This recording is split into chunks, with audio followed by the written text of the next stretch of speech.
નમસ્કાર દર્શક મિત્રો, હું છું પરમાર અનેશા. તમે જોઈ રહ્યા છો લોક સામના ન્યૂઝ.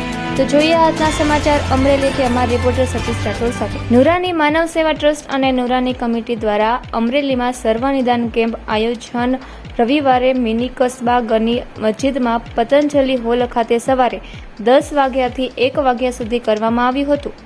અમરેલી ખાતે યોજાયેલા નિઃશુલ્ક મેડિકલ કેમ્પમાં અમરેલી અને આજુબાજુના ગામોના 87થી વધુ લોકોએ લાભ લીધો હતો અને આ કેમ્પ સફળ બનાવવા SOS હોસ્પિટલ સેવા આપી તેના 4 ડોક્ટરોની ટીમ દ્વારા દર્દીઓને નિદાન કરવામાં આવ્યું હતું. નુરાની માનવ સેવા ટ્રસ્ટ અને નુરાની કમિટી કાર્યકર્તાઓએ હાજરી આપી હતી, જેમાં અમરેલીના મુસ્લિમ સમાજના આગેવાનો મહેબૂબ બાબુ કાદરી, બોબીભાઈ રહીશ, હાજી યુસુનભાઈ દેડીવાળા, સરફરાજ દલ હાજરી આપી હતી.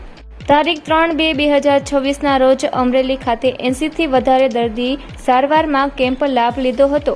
આ કાર્યક્રમને સફળ બનાવવા જહેમત ઉઠાવી સાજિદભાઈ ઓઠા, અયુબભાઈ ઈરસ, રફીકભાઈ સૈયદ, સંજીદ ચૌહાણ, અકરમભાઈ મલેક, મુન્ના ખાનભાઈ એમ્બ્યુલન્સ, અફજલભાઈ કાજી તથા ડોક્ટરો અને સહયોગીનો નુરાની માનવ સેવા ચેરિટેબલ ટ્રસ્ટ દ્વારા આભાર વ્યક્ત કર્યો હતો. તો ફરી મળીશું એક નવા સમાચાર સાથે. ત્યાં સુધી જોતા રહો લોક સામના ન્યૂઝ.